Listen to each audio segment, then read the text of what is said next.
Good afternoon YouTube and welcome back to the channel. Now today I'm doing a few electrical jobs on the bike. So I thought I'd do a quick video on how to remove and replace the tank.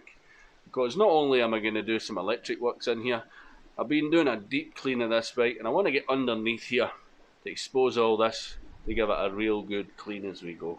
Stay tuned. So the main reasons for taking the tank off for your average Joe Blogs is going to be access to these electrics. Whether you're running USBs or anything under here, or if it's part of your sort of winter cleanup type scenario. But the other main reason is going to be access to the head so that you can adjust the valves.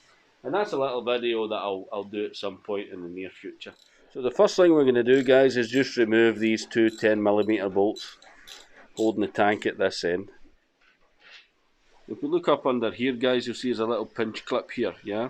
That's a fuel line. When you unclip this, there's going to be some fuel comes out of here.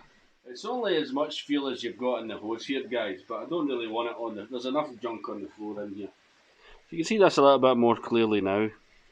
It's a little pinch clip on either side, pops out. Here there's a little electrical connector. Again, there's just a little pinch clip at the bottom. If you pop that in, there we go. Guys, when you take the Himalayan tank off, you want to be sliding it backwards, yeah, because it's on these little rubber grommets. So once your bolts come out and you've unclipped these at this end, you probably want to put something here, whether it's an old towel or something. This is an old wax jacket. And I've also put some bubble wrap on the crash guards here, just to protect the tank, because I'm going to be moving it around. Especially because I'm going to be trying to film up underneath the tank. Now ordinarily, of course, you won't be doing that. Now, when I move this tank back, I'm going to tip it up.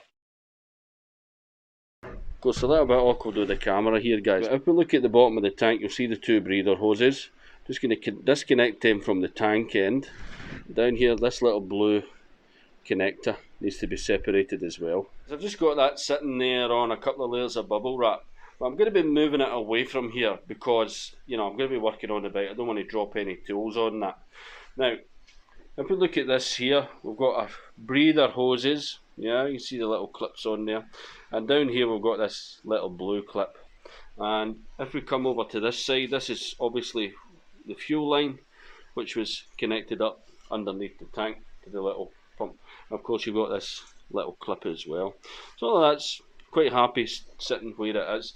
Now, again, here, these are the little grommets I was talking about. So there's two little sort of U-shaped lugs underneath the inside of the tank, which will just slot on here. That's why you need to sort of slide it back before you can lift it up. You don't want to drag it back too far, guys, and I'll tell you why. You don't want to put too much tension. There's two little wires up underneath the tank, yeah? If you stretch this too far, you risk, you know, either, you know, breaking the end of the hoses, which is not a disaster. You just cut that, put a new clip on it.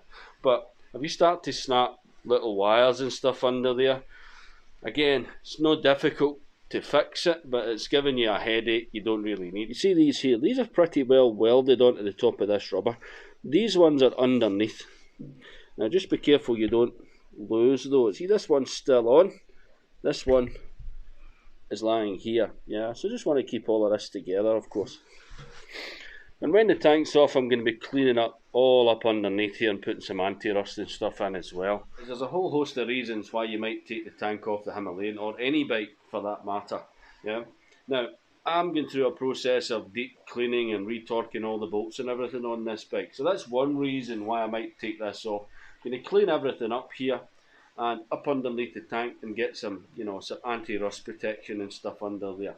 But over and above that, I'm also going to be putting heated grips on here. I'm going to be working on some of the electrics and stuff.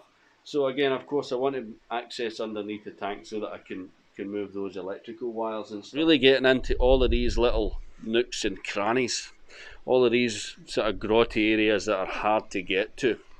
Use whichever products you choose to use. I'm not recommending one over the other here.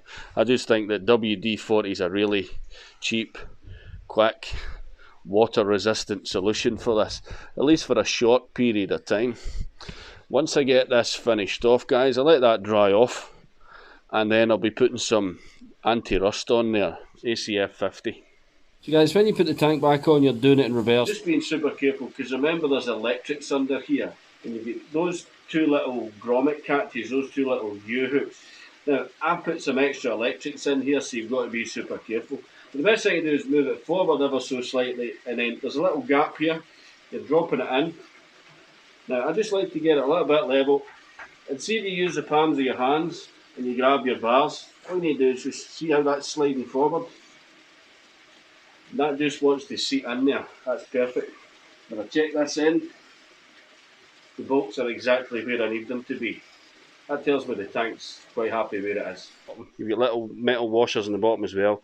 So just make sure everything's in place before you go nipping this down. Of course, don't forget to hook up your little electrical connector and your fuel line here. Then we'll turn the bike on, make sure it's working.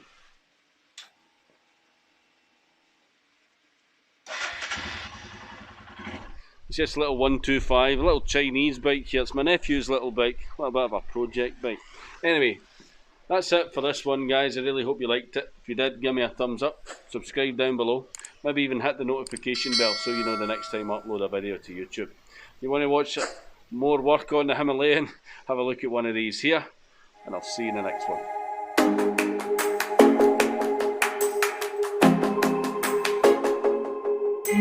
one.